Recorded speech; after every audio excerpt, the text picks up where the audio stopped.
Okay, so let's set the scene. We're in the massive kingdom of Magadha, and on the surface, it looks like a huge celebration is about to kick off. But don't let that fool you. This is no happy occasion. We're talking about a kingdom that's literally suffocating under the thumb of a tyrant. Every smile you see is forced, hiding a really deep-seated fear. And at the very heart of all that fear sits one man. And this is our guy, King Dhananand. You see, he's not interested in being loved or respected. Not at all. He actually thrives on the terror he creates. This isn't leadership we're seeing here. It's straight-up tyranny, and it's all fueled by the fear of his own people. I mean, that quote gives you a pretty chilling look right into the mind of a monster, doesn't it? So what's the big party for? Well, it's the king's birthday, of course.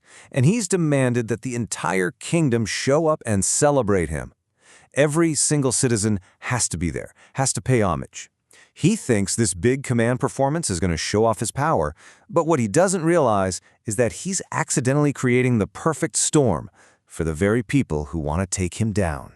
Yeah, because while the king is so wrapped up in his own glory, there are three completely separate lives, each driven by this intense desire that are now on a direct collision course with him and his palace.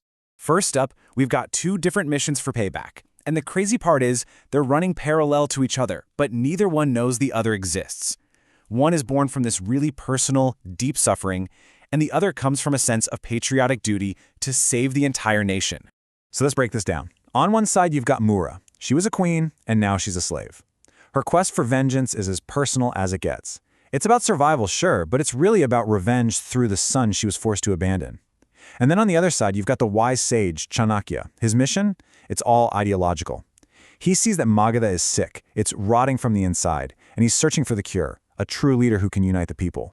Maurya's determination is just absolute. Her entire reason for living, every bit of her willpower is wrapped up in this one single belief. It's not just a hope for her, it's a promise she's making to the world. Her son, Chandragupta, will be her avenger. Now, Chanakya's view is much bigger, almost poetic. He sees Magadha as this land that's been scorched by the oppressive heat of a tyrant's sun. So the hero he's looking for isn't just some warrior. He's the moon, a cooling, calming force that's destined to bring relief and justice back to the land. So, here's the kicker.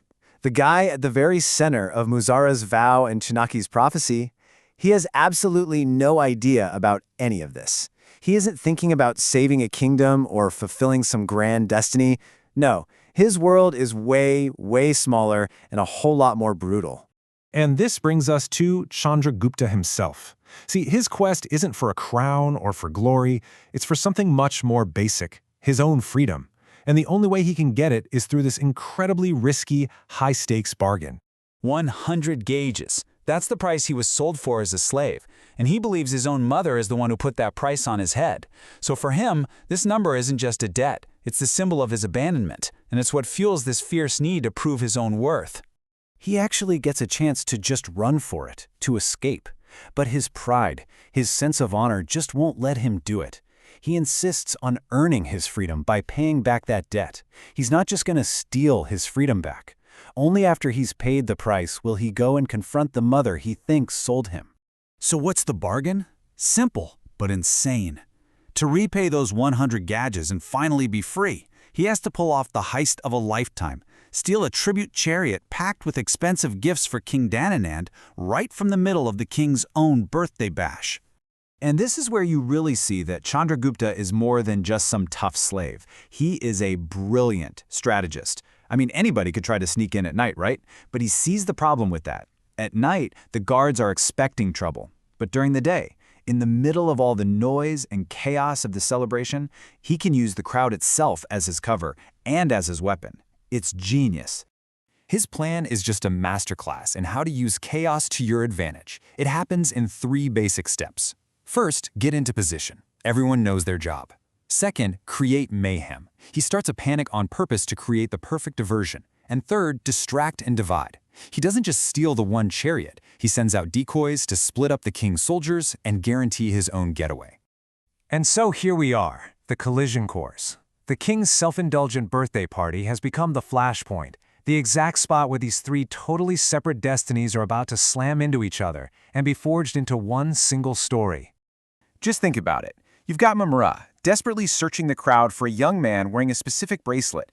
You've got Chanakya, waiting to meet an informant who can point him towards a hero. And you've got Chandragupta, who is only thinking about stealing a chariot so he can buy his freedom. 3 people, same place, same time, each with a goal that will change their life forever, and none of them have a clue about the others. I mean, the irony here is just huge. Maurya is looking for a savior. Chanakya is looking for a king. And Chandragupta, the very person they are both looking for, without even knowing it, is just trying to get by. They're all about to collide, and the explosion from that collision is going to change the history of Magadha forever. Which brings us to this one final, tantalizing question. In this incredible convergence of fate and ambition, is it possible that a simple heist, an act driven by one man's personal need for freedom, could be the very event that fulfills a mother's vow, confirms a sage's prophecy, and, against all odds, accidentally crowns a king?